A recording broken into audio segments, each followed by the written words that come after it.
Hello, everyone, and welcome to episode 27.5 or 28, depending on what you want to list it. It's not 27.5. This is 28. We're doing a full show. It's a little early due to some work obligations, but this is episode 28 of the Rollout Show. Fine, episode 28/27.5 of the Rollout Show. We're doing the show a little early, midweek show, because I'm going to be traveling and have a wedding, and Bradley's got work, so here Fun we are. Stuff. Adulting. I know, adulting, right? Full on adulting. So what are we going to be talking about today, Weston? Well, we had some big news come down today. Mainly the whole Rick Pitino and Louisville thing. This looks like it's actually Rick Pitino's last ride. So if you didn't know, the FBI has been conducting a 3-year-long investigation of the NCAA and certain programs and certain footwear companies, if you want to say, cough, Sports, Adidas, apparel. funneling money into NCAA programs. So very quickly, let's give you a rundown of what's come out so far, what may be yet to come, and our opinions. So, two big things came out yesterday. The FBI announced a bunch of stuff that they discovered. The first thing, 4 huge universities, and by the way, these are all basketball programs. So far, no NCAA football programs have been affected. The basketball programs of Auburn, Arizona, Oklahoma State, and USC took cash bribes in order to steer elite basketball talent toward certain financial advisors or sports agents. And with these 4 in particular, so far it only seems like assistant coaches are being arrested in these cases. And they are Chuck Pearson of Auburn, Emmanuel Richardson of Arizona, Lamont Evans of Oklahoma State, and Tony Bland of USC. And these guys are all charged with bribery conspiracy, solicitation of bribes, honest services fraud conspiracy, honest service fraud, conspiracy to commit wire fraud, and travel act conspiracy. Each of these with a maximum sentence of 80 years in prison. So this is legit. Slap on the wrist. Slap on the wrist. It's slap fine. On the wrist. When the FBI is involved, it's not a slap in the wrist. No, it's... Oof. So let's start with these first 4 schools. I mean, Auburn and USC aren't new to these sort of... I'm shocked. I mean, I've never seen any kind of scandal come out of Auburn or USC. I mean, no offense to fans of Auburn or USC, but I mean, you guys know what we're talking about. These are pretty crazy, though. I believe all 4 of those coaches have already been arrested. Oh, and something else I just saw, it's actually really affecting an NBA agency as well, the Andy Miller Sports Group.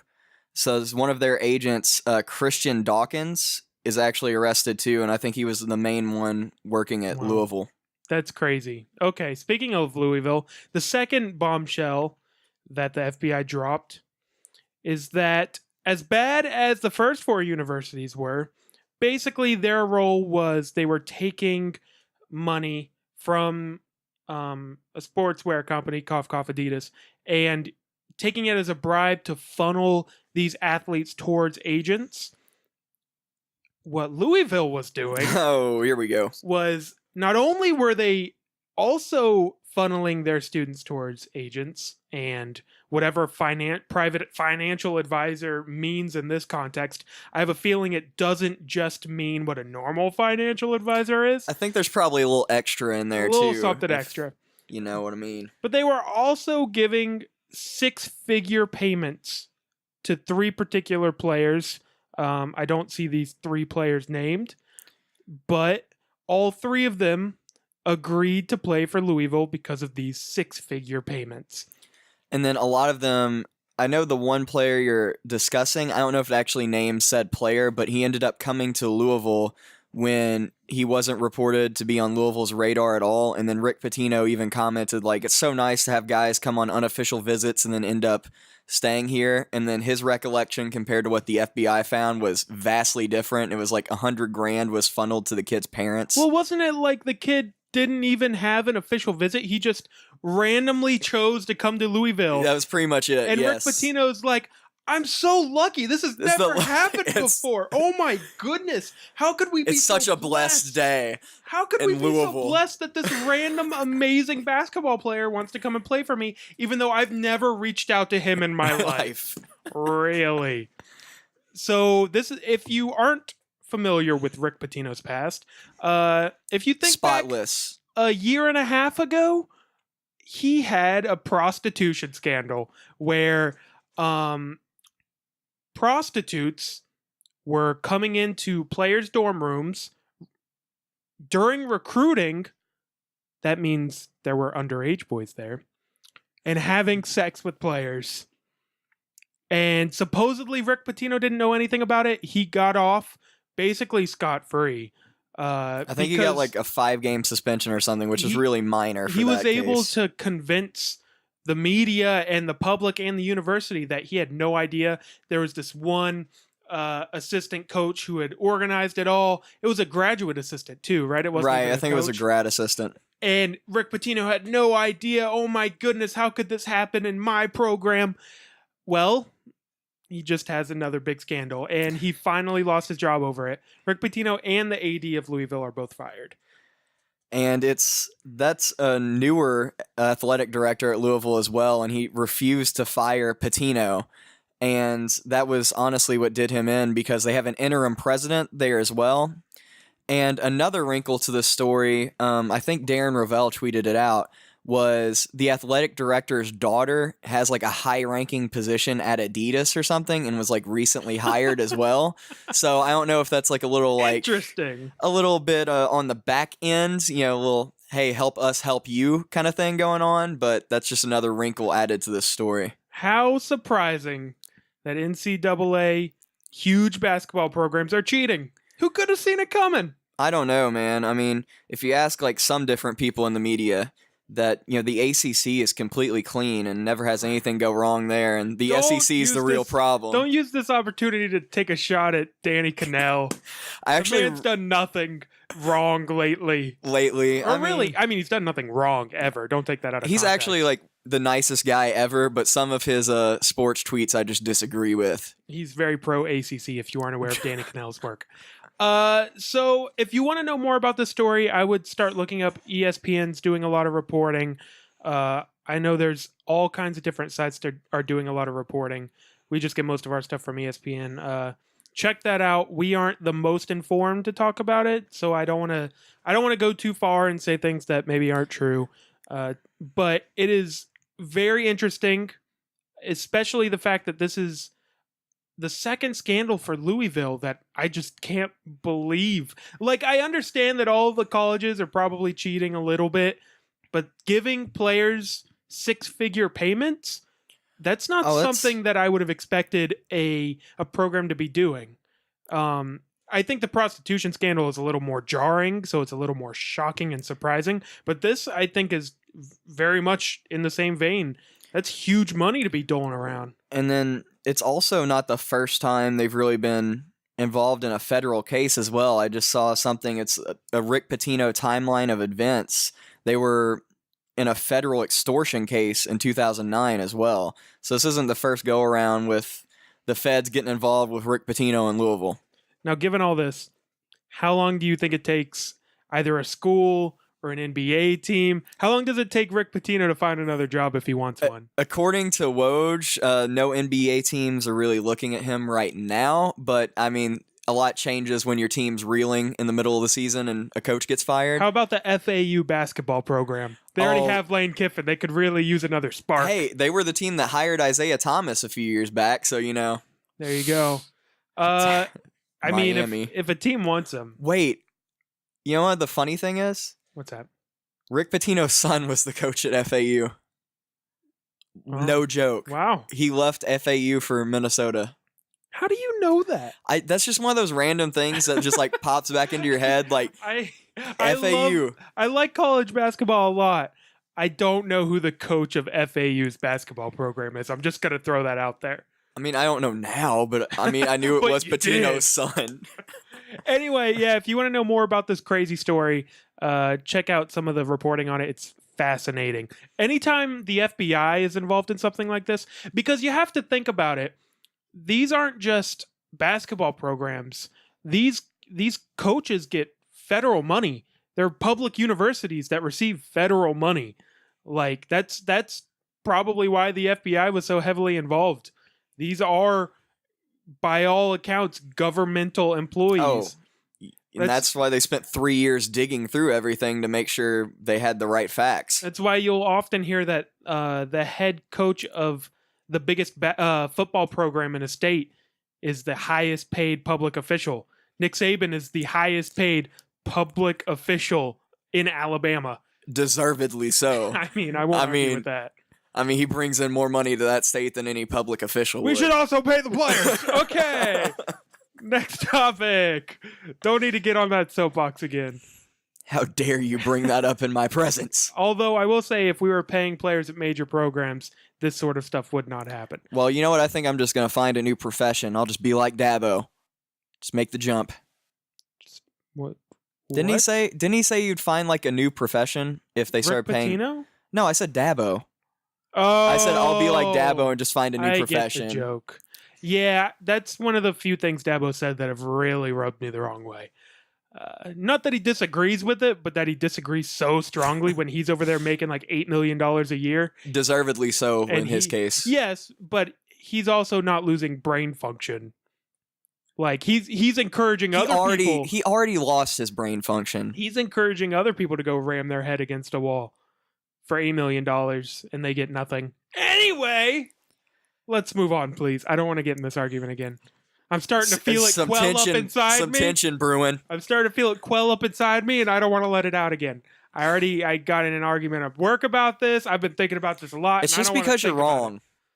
Please move on. Please. Anyway, we actually had some late-breaking NBA news come out the last time we were recording the show, and we missed this story by about 5 minutes, unfortunately, but Carmelo Anthony getting traded to the Oklahoma City Thunder. Yeah, we really did miss this story by about 30 seconds. We were done recording. We were cleaning up. I picked up my phone. ESPN alert from 5 minutes ago. Carmelo Anthony traded to the Thunder. Wow. Thanks, guys. You couldn't work with our schedule. I know, for real. So, Carmelo Anthony traded to the Thunder for Enes Kanter, Doug McDermott, and I believe a second round pick, either the Bulls or Grizzlies second round pick, whichever one is better. I mean, it doesn't really matter. It's a second rounder. It's a second round in pick. the NBA, second round means basically nothing. It's just like a throw in a trade. There's like 4 good players in the NBA that were either a second round pick or undrafted. And that's it. Like, it just doesn't happen. I don't know why, but well, I sort of know why, but basketball players are just way easier to scout than NFL players. And there's so many fewer basketball players than football players that you have to really be of elite talent. And you really have to stand out from the competition. Yeah. So anyway, step 1 of every trade in the NBA. Who won? Who won the trade? This is a real tough one. I mean, honestly, because I think Doug McDermott's just going to blossom into a star for the New York Knicks. But I guess I'm going to have to say the Oklahoma City Thunder won that trade. I mean, there's a couple ways to look at it, right? In all seriousness, I know you were joking. Oh, yeah. I was joking, but no offense to Doug McDermott. From the Thunder's point of view, Enes Kanter didn't really fit what they were doing anyway. He's one of the best offensive big men in basketball. He can't play any defense. He's probably the worst defensive big man in basketball. They flipped useless second round pick, Kanter and Doug McDermott. I mean, who cares? Yeah. For one of the 30 best players of all time. He's still a top 20 offensive talent. He's still probably a top 40 player in the league, top 30 maybe. We're getting kind of tight there. Yeah. We both love Carmelo, but unlike some other people, we think his skills have really diminished, and it's not just the team he's on or has been on. It's him. He can't play defense, and his offensive skill set is diminishing quickly. But regardless, he's better than Kanter or Doug McDermott. Oh, absolutely. Especially considering that, I mean, Carmelo isn't making that much more money than Enes Kanter anyway. Right, because they signed Enes Kanter to that mega deal 2 years ago when they kind of thought he could develop some defensive skill. And this was before Steven Adams really blossomed. This was when Kanter was going to be their guy. Oh yeah, and he hasn't been able to pull it together. He can only play like 20 minutes for them just because he's such a liability on defense. But from the Knicks' perspective, you were able to trade away a guy who really, really wanted out and was gonna leave anyway, right? This was his last year there, and you get back. I mean, as useless as I keep saying a second round pick, at least it's either something you can throw in another trade, or who knows? Maybe you get lucky and pick Draymond Green in the second round. And you get a guy who I don't know how he'll gel with this Knicks team, given that they already have Porzingis, and Porzingis is kind of like Kanter, but with more range and better defense. But Kanter is something. Oh yeah, Kanter is a talented player. He'll play the five for them. He'll start. He's really good in the locker room as well, because everybody in Oklahoma City like raves about him, and honestly he was helping recruit Carmelo to Oklahoma City and helping that happen, and then he ends up being in the trade and he had nothing but great things to say about Oklahoma City. And he has a crazy story, if you hadn't heard it, about his family being arrested in their home country, so they denounced him as a member of their family. What country is he from again? Turkey. His family apprehended because of some of the things he said here in America, and then they renounced him as a member of the family, but then they brought him back in, and then they got arrested again, and then he got stopped at an airport. And on his birthday, was detained in an airport in Hungary or something. It was a crazy story. We don't want to get into his story. We've covered it before on the show. Google Enes Kanter's life story, or not even life story. Just the last Google 3 years. Enes Kanter in Turkey, Yeah. and then you'll get what you need to know. Prison. It's a crazy story. Anyway, so the Knicks have a piece now. They have a piece locked up to a contract. They can trade him if they want. They can try and make Porzingis and Kanter and Tim Hardaway Jr. work. I mean, I think it could potentially work for what they're trying to do anyway, because I think this is clearly a rebuilding By what they're club. trying to do you mean tank? Well, yeah, tank. Yeah, you need to get the elite players in there. Can't you use any player to tank, though? Like you say, he really fits what they're trying to do. I mean, is that just a straight up bashing of Enes Kanter? No, it's not. It's not bashing of Enes Kanter. I think he's really, because a lot of the players that they have on the Knicks are really international players, so I think that's really going to work well with them as they all grow together. Coming over to the league, like and I think Kanter can be a good influence on Porzingis. Oh yeah, I think absolutely. From that perspective, and the guy they just drafted, whose name I don't remember. Frank Nicolina is who I was trying to think of as well too. Can always count on you. Yeah, that's right. I'm we're such a good pair. That's right. Encyclopedia of useless facts is what I've been called. So yeah, with that dope FAU basketball coach reference. That's right. Rick Pitino's son. What's his name? Really put you on the spot there. Anyway, I totally forgot, but he looks like straight up like a young version of his dad. That's when you say his name is Mr. Pitino.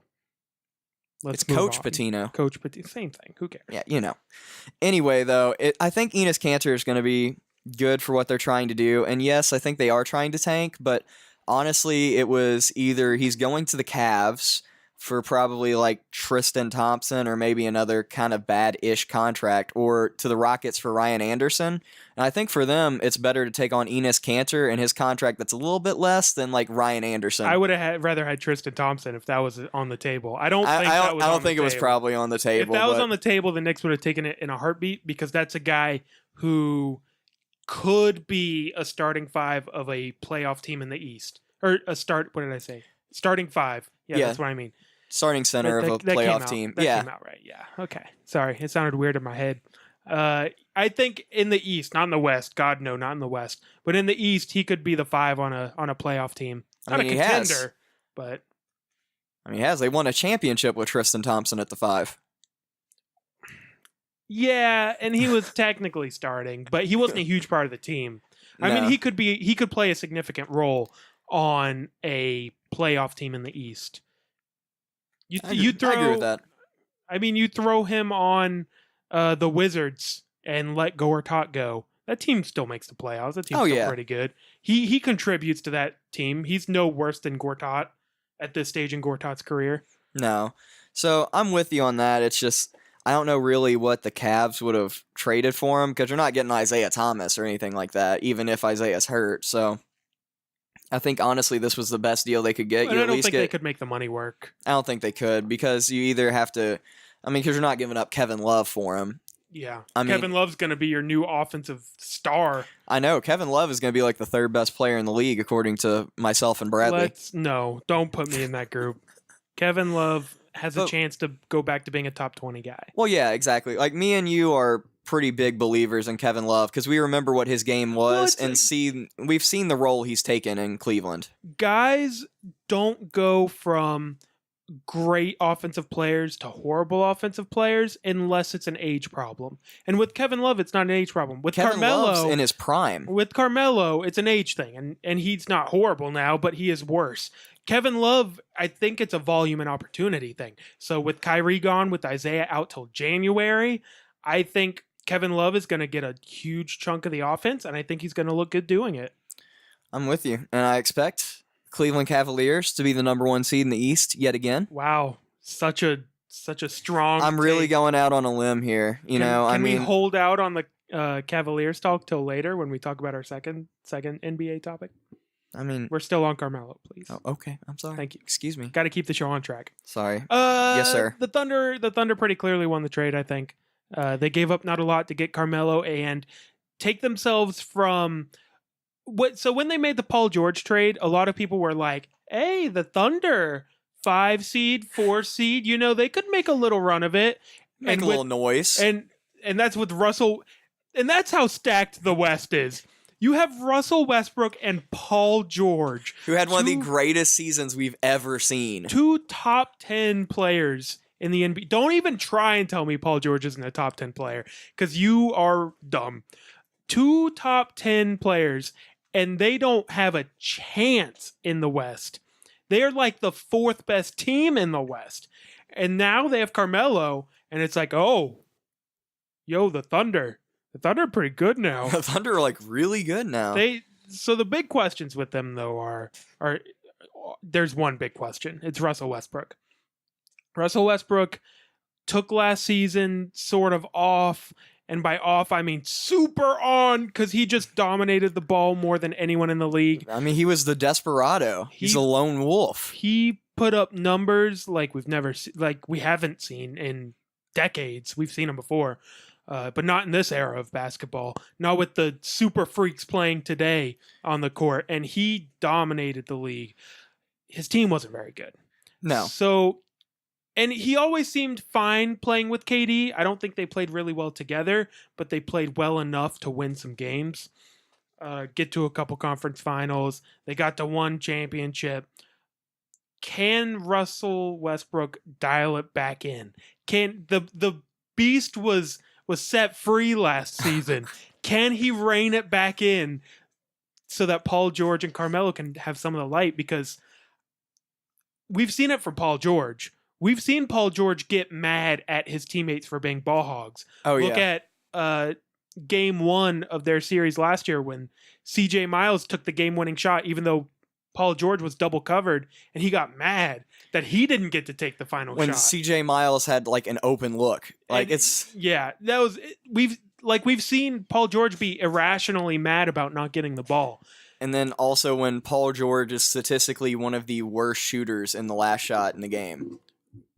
Yeah, He's not a great clutch shooter. And then you have Melo, who's when the ball gets to Melo, the ball stops.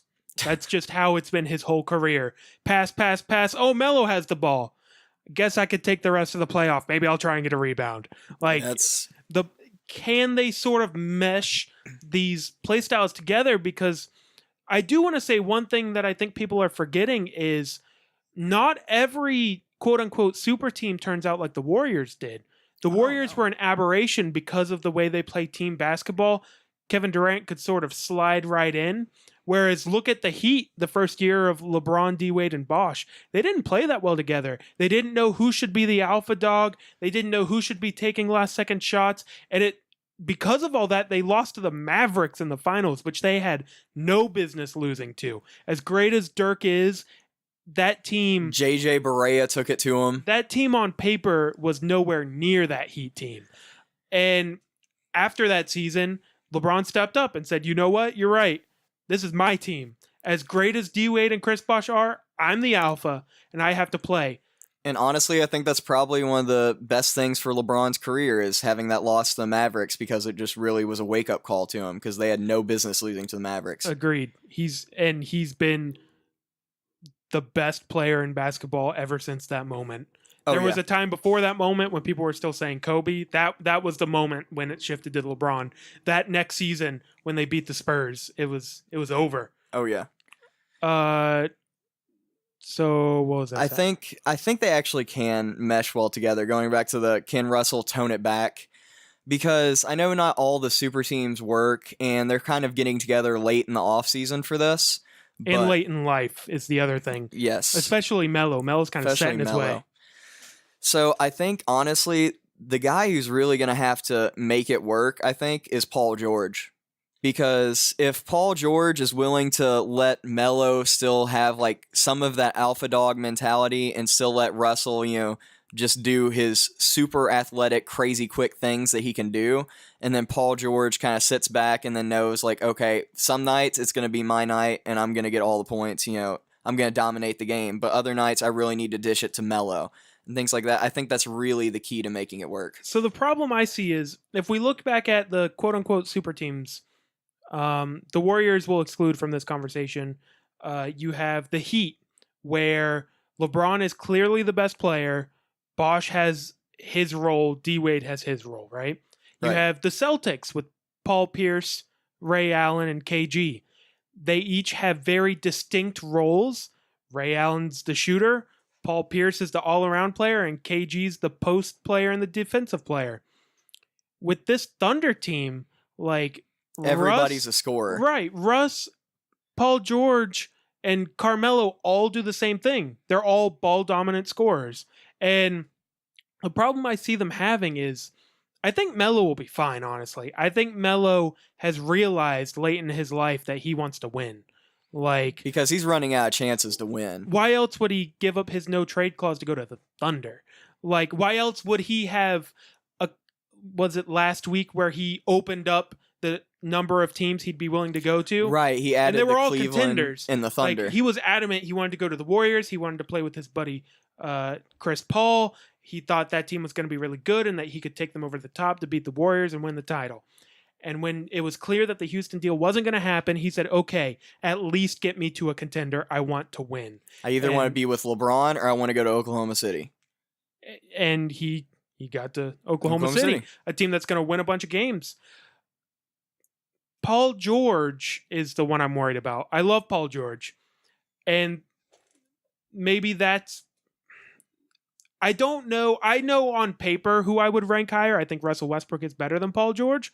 But there's an argument there. And this isn't a situation that they had in Miami. Like, LeBron was better than D-Wade, objectively. If you disagreed with that, you were a blind Heat fan who still thought D-Wade was the best two-guard in the league.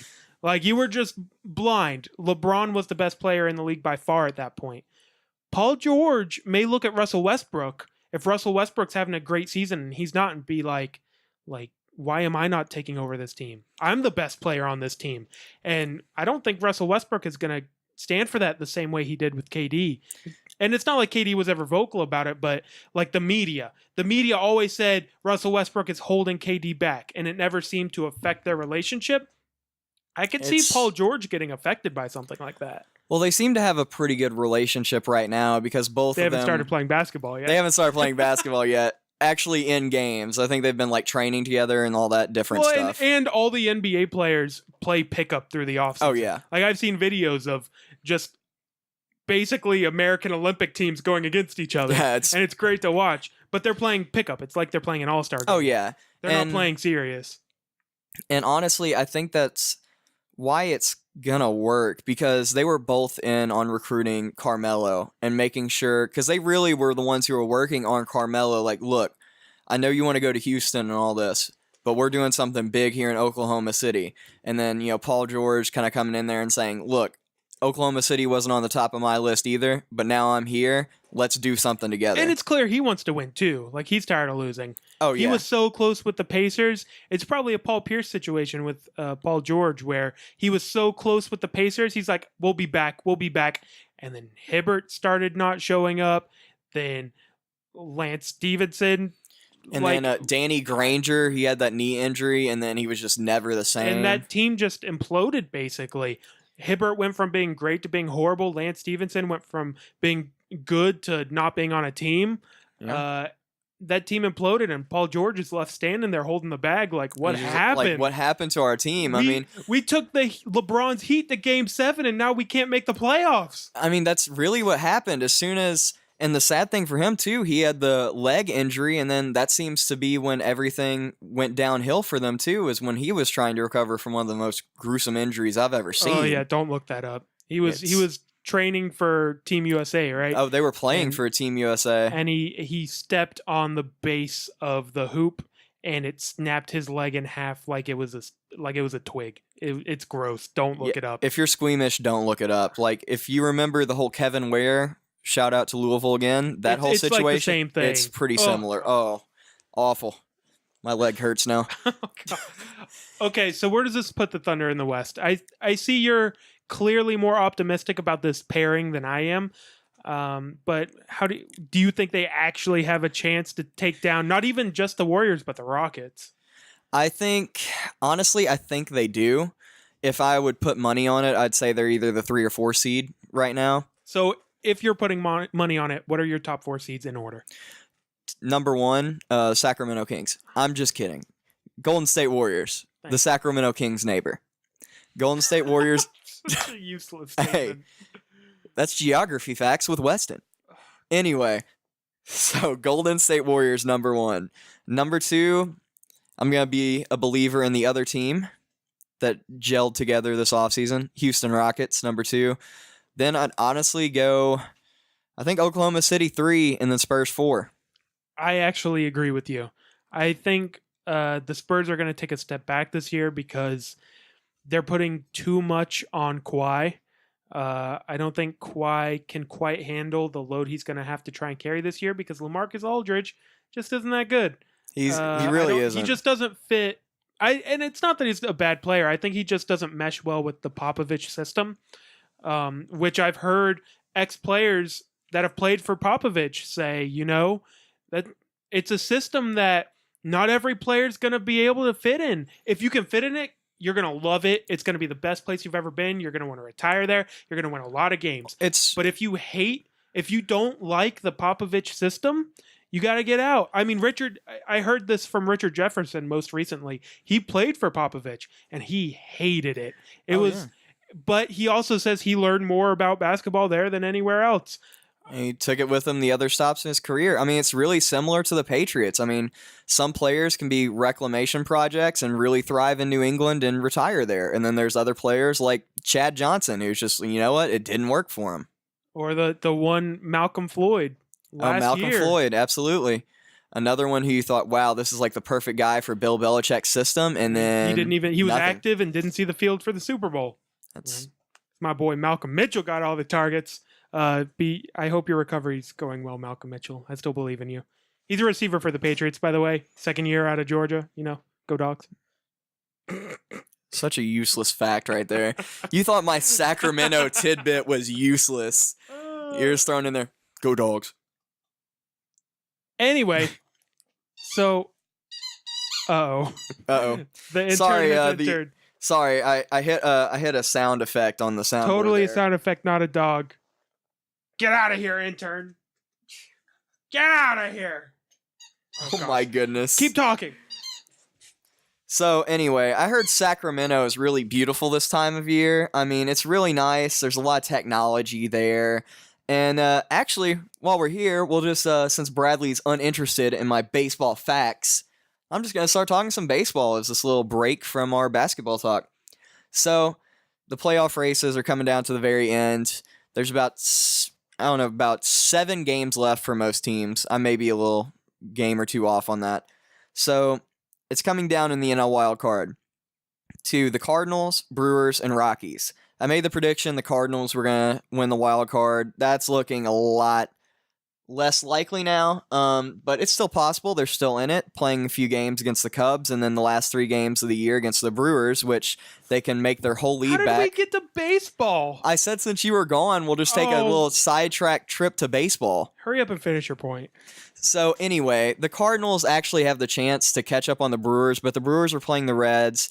It looks like if they win tonight, they win the series against the Reds, which is going to really help their case. And the Rockies have been playing the Marlins, and after losing the first couple of games to the Marlins, they had a big lead today. So it looks like the Rockies are going to win that. So the Rockies are still in the driver's seat, but it's really possible for either the Brewers or the Cardinals to get in there. And I honestly do not have a prediction for you because I just want to sit back and watch the baseball happen. Okay, enough of that baseball hell. Back to the Thunder. I agree with you. I think the Spurs are going to be 4. I think it's going to be Warriors, Rockets, Thunder, Spurs. As negative as I sounded about the Thunder, on paper, they're probably the 2 seed. Oh, So my goodness. Just the fact that I think they're going to have chemistry issues, I bumped them down to the 3, which means they'd be playing the Rockets, which I don't think is going to go particularly well for them.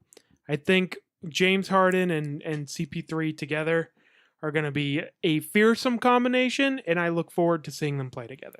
The only thing you just have to worry about with the Rockets and their potential playoff push is just, will D'Antoni's system flop like it's had in the playoffs in the past? That's always the knock on Mike D'Antoni, is that his system just doesn't work in crunch time. It wasn't his fault last year, though. It really wasn't his fault. I agree with you, but last year is 100% on James Harden. James Harden played like trash in Game 7 against the Spurs. He didn't show up, and they lost. If he had shown up, they probably would have won. And honestly, that's something you have to worry about because you have Chris Paul, who a knock on him is that he doesn't always show up in the playoffs and he can't take over a game. And you also have James Harden over there as well. And the same knock on him as well. Yes, the only disagreement I would have is Chris Paul can't take over any game. Like, Chris Paul, I don't think can be the best offensive player on your team because he struggles to take over a game and score 40. James Harden has had struggles in playoff late game situations. He could take over a game better than anyone in the league. 100%. And if he can shake off this playoff stigma that's around him, and all he needs is taking down one good team, one big team in a huge Game 7, and I think he'll be over this. It's got to be all mental. But every time he seems to choke, and I like James Harden, so I hope he figures it out. I mean, honestly, do you think part of it is just the way his game is and that it seems to be more physical in the playoffs than regular season? I don't think so because he'll miss open looks. Like, being physical isn't an excuse for going 2 for 17. And half of those shots were good looks. Like, that's just not an excuse to me. It has to be either he's just that fatigued or it really is mental, which I'm with you. I think it's mental. I just don't know. I honestly just can't understand why James Harden doesn't perform in the playoffs. It just doesn't make sense. Baffling. Yeah. He's arguably the best offensive player in basketball, and he can't score in Game 7s of playoff series. He becomes a liability. He ends up getting outscored by like Trevor Ariza or somebody like that. Well, if you remember 3 years ago with the Clippers series, when they were down by like 28 with a minute to go in the third or something like that, they didn't put James Harden back in the rest of the game, and the Rockets came back and won Game 6, took it back to Houston, and then James Harden played and they closed in Game 7. But that historically great comeback against the Clippers 3 years ago, James Harden wasn't in the game. Your best player was on the bench, and it was what's his face from UF that was carrying the load, and Josh Smith. Chandler Parsons? No, another guy from UF. Oh, Corey Brewer. It was Corey Brewer and Josh Smith hitting threes that brought them back into that game. Josh Smith hitting Imagine threes. That. Oh wow! Imagine that. So the West, slightly more interesting. Oh, definitely. This is all assuming no injuries, of course. No team has any chance against the Warriors still.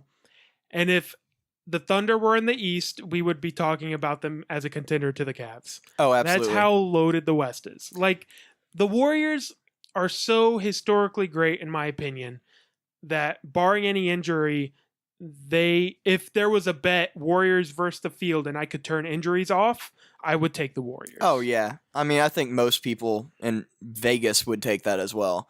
It's just they're such a different team, and right now it doesn't seem like really anybody has an answer for them. Of course, assuming no injuries and suspensions and things of that matter. And the problem is, like, it's just the talent level. Most teams don't have 7 starting caliber players on their team. Well, yeah, like most teams don't have 2 top 5 players, 4 top 20 players, and 5 top 30 players on their team. Yeah, and most teams don't have like a core that's literally grown together, homegrown, all through the draft, They and then played all together. and then you add arguably the second or third best player in the league to that squad, and who fits their system and buys in. Exactly. Yeah. You can't, like, if Kevin Durant had come in and tried to do it at Oklahoma City, they may not have re-signed him this year. Like, if he started playing hero ball like he did in Oklahoma City, that's what I mean. Like, technically, they had fewer regular season wins. Whatever. I think according to the stats, their team wasn't as good as last year. Their team was way better this year than they were. Talent last level, year. absolutely, Yeah. yes. Like, if their team from this year played their team from last year, this year's team would have won. This year's team, exactly, because you have Kevin Durant versus Harrison Barnes. Like, no offense to Harrison Barnes, he does some things really well, but he's not Kevin Durant. He's a solid player. Oh yeah, he's not Kevin Durant. So, in conclusion, Melo to the Thunder, great trade for the Thunder. If you're a Thunder fan, forget the conclusion. If you're a Thunder fan, this is great and all. I love seeing this. How mad are you? Oh, I know where you're going with this. I would be furious, honestly. Back in 2012, the Thunder, with a core of, here's this, Kevin Durant, Russell Westbrook, Serge Ibaka, who was the best defensive player in basketball at the time. Who was learning a three-point shot. And James Harden, all on the same team. They're all super young. They take Miami 6 games. They win game 1. It's looking really good for them. They crumble at the end and lose. And Sam Presti, in an effort to not pay luxury tax, says, okay, we got to get rid of either James Harden or Serge Ibaka. And they choose James Harden. Now they're paying like the 3rd most luxury tax in the league. And they're adding to it. They keep adding to, I think he was under direct orders from their owner, Clay Bennett, to kind of cut payroll down. And I think Bennett realizes he made a horrible, horrible, horrible mistake, because they honestly, what James Harden was asking for was not crazy money. They wouldn't have had to have paid a ton of money in the luxury tax. They would have been over, but it wasn't like a ridiculous sum of money. Think of that team today. Yes, you can make an argument that James Harden never becomes what he is today if he's not allowed to be ball dominant, and that may be fair, but James Dominant wouldn't have been a scrub. James Harden would not have been a scrub. You could see that there's a reason he got such a huge deal with Houston, because you could tell the talent was there. He just came off the bench. Yeah, exactly. And just because it's all about in the NBA, it's all about getting the most talent you can, like the most elite talent you can get. And that's what Houston's doing. That's what the Thunder are doing now. That's Thunder what the Celtics had are that. doing. That's exactly what the Celtics are doing. That's why I think the Celtics won that trade, because almost every time in the NBA, the team that gets the best player wins the trade, because it's all about your starting 5 and it's all about star talent in the NBA. More than anything else. In the NFL, yeah, value's important. If you can flip a star wide receiver for a really, really good linebacker and a really, really good offensive lineman, you do it. Yeah, because you fill 2 holes with, train 1 guy. But in the NBA, if you can flip a really good power forward and a really good center for a top 5 small forward, you do it. Oh, you do it every day of the week. That's the difference between the sports. Go on, sorry. I cut you off there. It's okay. It's just that they had that core together. And then you have to remember Reggie Jackson coming out of nowhere off the bench, too. He's a starting point guard in this league, whether you believe in Reggie Jackson or not, but he's a starting point guard in this league. He was great his first year. He hasn't looked great recently, but his first year, he looked validated. Oh, absolutely. The money he was asking for. You just had so many people come through there. And then Kendrick Perkins at the time was not a liability at the 5. He was really good. He was a great defensive big man who could rebound. And that's what that team needed. Exactly what that team needed. They needed some grit for the postseason push, and that's Kendrick Perkins. I mean, if Kendrick Perkins was healthy in the finals against the Lakers, the Celtics may have another ring. Agreed. So if I'm a Thunder fan, I'm happy, a little bittersweet, especially. So I did hear reports today that Russell Westbrook, before the Paul George trade went down, went to Sam Presti and said, "Convince me to stay here. Why am I going to stay here?" And these huge trades are happening. And I'm hearing reports that there's a 99% chance that Russell Westbrook stays. And then if Russell Westbrook signs an extension, I think he can sign an extension before October. October 16th is the deadline, and it's the Supermax deal. If he signs that, Paul George's chances of staying go from like 15% to 60%. It becomes a huge chance that you're able to keep Paul George. And if those two play well together this season, that is a duo that, if you build around properly, could challenge the Warriors in the coming years. Oh, absolutely. Because it's just two elite scorers. And Paul George is really two great defenders. Yeah, exactly. Like that's what we shouldn't miss out on. Is we do scoring in the NBA is more important than defense. We've talked about that before. The analytics show that. It's why Mike D'Antoni runs the offense he does. But if you can play defense, it helps, because it's a big bonus. The Warriors are the best defensive team in basketball, and it helps. It helps when you can get a few stops and get your offense rolling. Paul George, top tier defender. Russell Westbrook, if anything, just due to his crazy, insane athleticism, top tier defender. So that's quite the core to build around. Oh, absolutely. And then you can get guys to come sign with you in Oklahoma City and make it a destination, because that place is an electric place to play. You even just seeing that on TV, how loud that place is. I mean, because honestly, besides the Sooners, the Oklahoma City Thunder is what that state has. Like, that is it. And if you have a core that talented, players are going to want to come play. Look at the talent that Milwaukee's been able to bring in just because of Giannis. Just because of Giannis, Jason Kidd, and seeing how young that team is. I mean, you end up getting guys say, you know what? I'll sign in Milwaukee. It's going to be cold, but hey, you know what? We're going to win some basketball games. So, in conclusion, the Thunder are going to be really, really good next year. They might win 60 games. They're going to lose in the second round of the playoffs.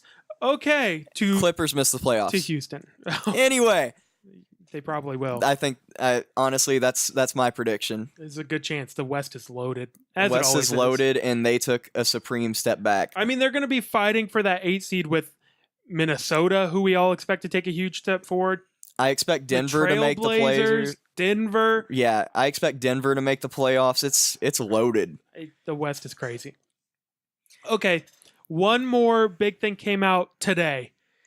Today, as we speak, Dwayne Wade, one of the top 30 players of all time. This sounds familiar. We just did this with Carmelo. That's right.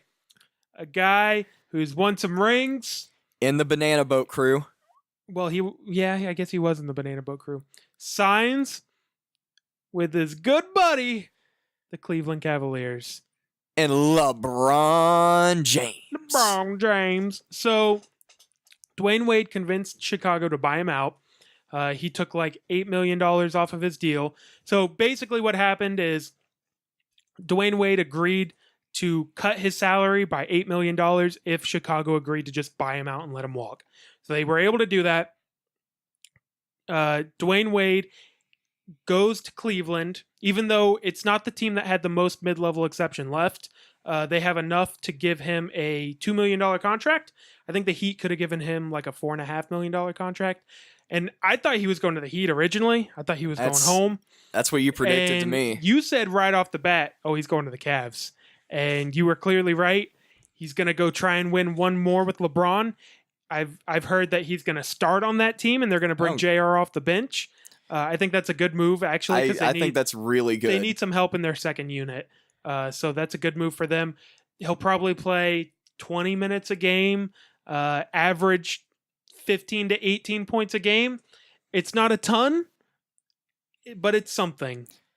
And how do you feel about the move? Oh, I love it for Dwayne Wade's standpoint and also for the Cavs standpoint, because just what you said, like if they bring JR off the bench, then you have JR coming off the bench, and then when Isaiah Thomas is healthy, then you have Derrick Rose and J.R. Smith coming off the bench. That adds a lot to a good thing. Well, it's going to be a lot of ball dominant players on the second unit, but Derrick they're Rose is good better scores. than Darren Williams. I'll give you that. Oh yeah, they can hold their own, let's say, and with the second unit. They're a lot better than most other teams' second unit. Plus, LeBron in the playoffs plays 40 minutes a game anyway. Yeah, that's right. He'll be on the second So unit. it'll be LeBron, J.R. Smith, Derrick Rose. So from D-Wade's perspective, I think this is great. I really like D-Wade, so I'm glad he's getting another really good chance at a ring. He's playing with his friend LeBron. I'm sure that feels great for him. From the Cavs' perspective, it's a good move because they desperately need depth, and I understand that. But you bring in a guy who... So if you're Cleveland, your goal is to beat the Warriors. You have no other goal. Until recently, you had no other rival in the East. You might need to worry about the Celtics, but this year, I really don't think it's going to be a problem. The Celtics are going to be... Kyrie's going to be learning how to be the best player on a team. He's never done it before on a contender. He's going to try to learn how to play with Gordon Hayward and with Al Horford. They're going to have to make it work. And he has to relearn how to play point guard because the last couple of years, LeBron's been his point guard. Oh, yeah, absolutely. So, Kyrie was just able to do whatever he wanted. I think the Celtics next year, when LeBron's not on the Cavs, will have a really good shot of taking the East and maybe winning a title. But this year, I don't think Cleveland has a rival in the East unless Father Time hits LeBron. Like every year, it's sort of like the Tom Brady thing. Every year, there's a chance Father Time hits LeBron. The crazy thing is every year LeBron looks stronger and better. Better and faster. It's crazy. Yeah, he's amazing. If you're a LeBron hater, you might as well stop listening because we are huge LeBron apologists. Oh yeah, sorry about that. If you hate LeBron, both of us really like LeBron. He's the second best player to ever live, and I think he's approaching number one. Regardless, if you're the Cavs, your number one goal is to beat the Warriors. You bring in a guy who presumably will be in your starting five. And for me personally, I think he makes more sense on the second unit, but you need someone in that 2 spot in the starting five, and I think JR going to the second unit would be good for him. So I understand why he'd be a starter. Honestly, I might consider bringing Kyle Korver in to be the 2 starter, but that's just me. And then having D-Wade close games. But which honestly might happen. Ty Lue is a pretty creative coach, and he gets players to buy in. Like he goes in LeBron's face and tells him how it is. But the problem is you bring... Well, don't make it seem like Ty Lue's in charge of LeBron though. Like LeBron listens to Ty Lue. He respects Ty Lue. LeBron runs that team though. You bring in a guy who can't shoot threes, which I think that you have to beat the Warriors. If you can't shoot threes, you're shrinking the court, and the Warriors are so good on defense that could be a problem. Because you need to space the floor as much as possible. They're just too athletic. They're too quick. They have too much length. And you bring in a guy who is suspect defensively. And who would he be guarding against the Warriors? He's going to guard Clay?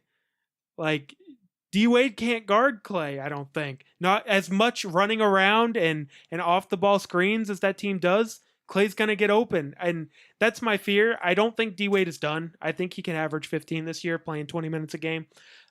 He's a Hall of Fame player. I do worry that... And I think during the regular season, he'll be fine. Like, going against lesser talent, it's not a big deal. And going against the Celtics, who's he going to match up against the Celtics? Who's their starting 2? Jason Tatum? Jason Tatum, I think, is going to start at 3, but... It's the other rookie starting at 2, Jaylen Brown? Right? Yeah, Jaylen Brown. I think he can guard Jaylen Brown. I'm not worried about that.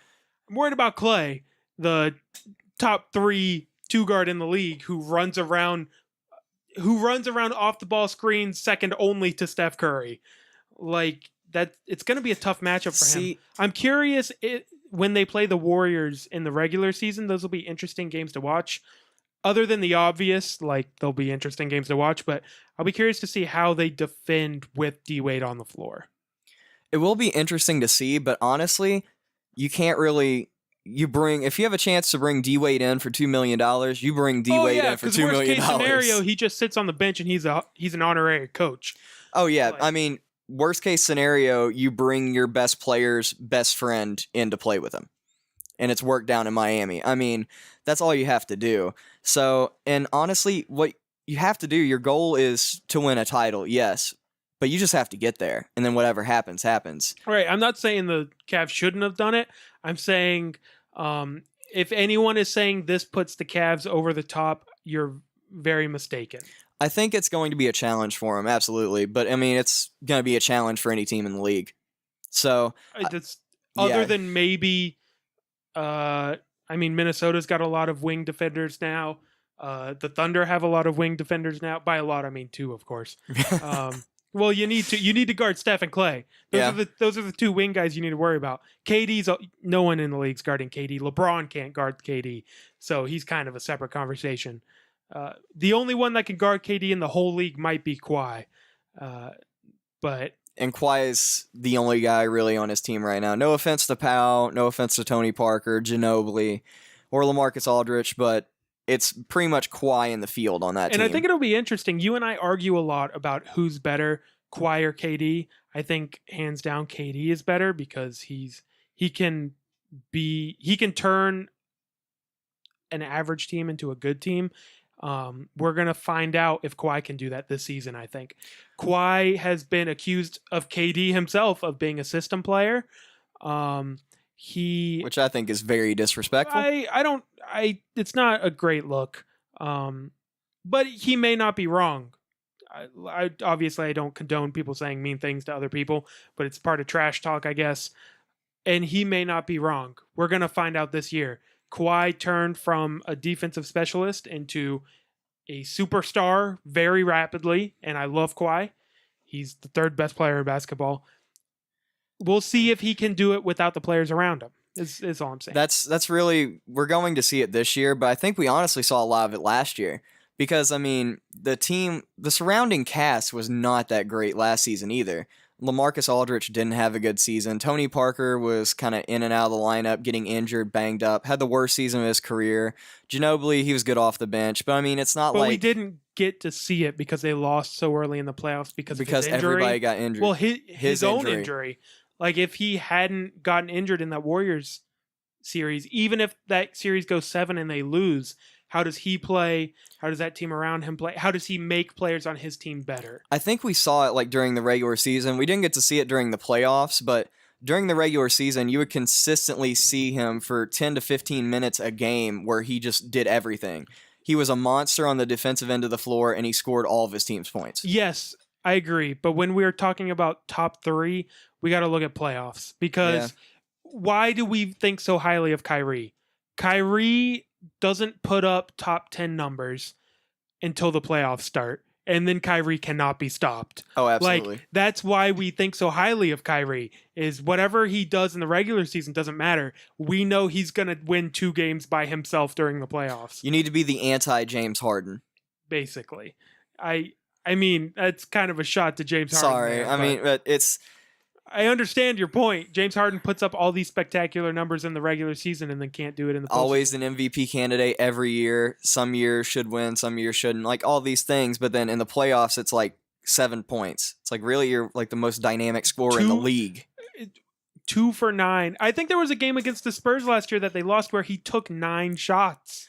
It's like, why are you? You can't do that if you're James Harden. You shoot. I don't care if they're not going in. You shoot. You're James Harden. Shoot the dang ball. We don't want to see Ryan Anderson shooting threes in the corner. Like, no offense to you, Ryan Anderson, but James Harden needs the rock. If we're going to lose, we're going to lose with James Harden shooting because that's the best we have to offer. And it's honestly, it's almost like he was shying away from the moment because he kept giving up the ball. That's why I mean it's all mental, man. It's because he did the same thing against the Warriors 2 years ago. And he did the same thing really with the Thunder against the Heat in the finals, where it's just he played awful, and then that's honestly one of the ways he got out the door. Well, it's one of the reasons they picked Ibaka over Harden. They shouldn't have gotten rid of either.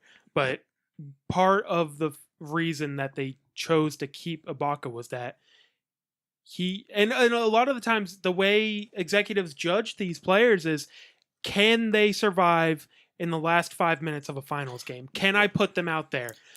Kyrie, yeah. Ibaka at the time, absolutely. James Harden, I don't know. Which is why Which is why you see Enes Kanter getting traded, because he was traded for great player and everything. But you can't play him last 5 minutes of the game. Yep. It's the reason a lot of people thought that the Cavs needed to dish either Kevin Love or Tristan Thompson. They didn't, so we'll see if that's their undoing. The Cavs, They're gonna win the East. I Don't mean, know what else you want to know. I mean, they may end up being the 2 seed like they were last year, but that's the honorary 2 seed because that's the best team in the East. Now, the only thing I can think of this being interesting is the Banana Boat crew wants to get together for their twilight years. They want to all play all 4 together. If you don't know the Banana Boat crew, I don't know how that nickname got turned. I think they were coined. all just hanging out in Miami on a banana boat. It's LeBron, it's D-Wade, it's Chris Paul, and it's Melo. And LeBron has said publicly, I don't know if the other 3 have said it publicly. I think they all have, actually. That before their careers are over, they would like to all play together. 2 of the 4 are in Cleveland. I've always said I don't think that's where LeBron will spend his twilight years because he hates Dan Gilbert so much. But D-Wade's already there. Melo will be a free agent. CP3 is going to be a free agent too. CP3 is going to be a free agent as well. It's all lining up. It is. The problem is all 4 of them will be free agents, so technically they could go anywhere. They could just be wherever they want to go. But Whoever... you know the Cavs will have LeBron's contract coming off the books, so if LeBron wanted to take a pay cut, they'd be able to afford all 4 of them. And honestly, if LeBron says, look, I stay here if these 3 guys are on the squad, they're going to do anything in their power to make sure that happens. They will trade. Kevin Love's gone. Yeah, the problem is, well, you would have to do a sign and trade. Oh, yeah, you'd have to do a sign and trade. Because if you're going to trade Kevin Love and Tristan Thompson to clear money off the books, in a trade in the NBA, you have to get money back. Like, unlike other sports, in the NBA, if you trade a player, the returning players have to be making at least 75% of the outgoing player salary. Right. So the money's got to match.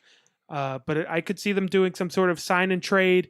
Houston re-signs CP3 and then trades him for Kevin Love and JR or something. Yeah. I could see Houston doing that. You get 2 more 3-point shooters. Why not? CP3 can't hit threes dynamically the way James Harden can. Oh, no. And then I could honestly see if Denver gets involved, I mean, they have Millsap now, but Denver has always wanted Kevin Love. They're always in on Kevin Love. So I could see them or Phoenix end up getting involved in that. Where they just sign CP3 or Melo just to flip him for Kevin Love. Absolutely. The problem with, no, it doesn't work actually. Your theory was great, but if a player signed as a free agent, you can't trade them till like December. Oh, yeah, that's right. I forgot about that rule. You can if they re-sign with their old team and then flip them, but sign and trade only works if it's with their old team. That's right. I think it used to be like more opened up where you could do that, and then too many teams were actually kind of taking advantage of that, so they cut that out, which is unfortunate because it would just be mad transactions all the time. We love transactions. Yes, we do. That's what we live for. All right. Well, I think that does it for this week's show. It's a little early, so there's going to be about a week and a half with no show. Sorry about that. Life gets in the way sometimes, unfortunately. But we did get a show out instead of just canceling it this week, so Absolutely. I hope you all enjoy it. The Rollout Show, episode 28, not 27.5. The Rollout Show, episode 27.8. We hope you all enjoyed it. It was a good time. Bradley's looking at me super disappointed, so that's why I know I did something good. Follow us on Twitter at The Rollout Show. Check out our website where Weston will be posting a new article shortly about NBA players and underpaid contracts. That is on therolloutsports.com, therolloutsports.com. And if you go there, it leads to the rest of our socials. We're on Instagram, we're on YouTube, we're on Twitter. You can find all of our stuff there. Tweet at us, leave comments in iTunes. We love all that stuff. Give us a review. Please interact with us on social media. Weston's really good about keeping up with that kind of stuff. And thanks for listening. Thanks for listening. We appreciate you all. We love doing this, and you all are the ones who make it possible. Thanks. Love you. Love you. Romantically. Unless you're under 18. And then we don't. Then it's just friendship love. This is an awkward way to end a show. It really is. You really made that awkward. Oh my goodness. Just to let you know, that was Bradley on the microphone there saying that. That is Bradley. Thank you for listening. Goodbye. Goodbye. That's so awkward.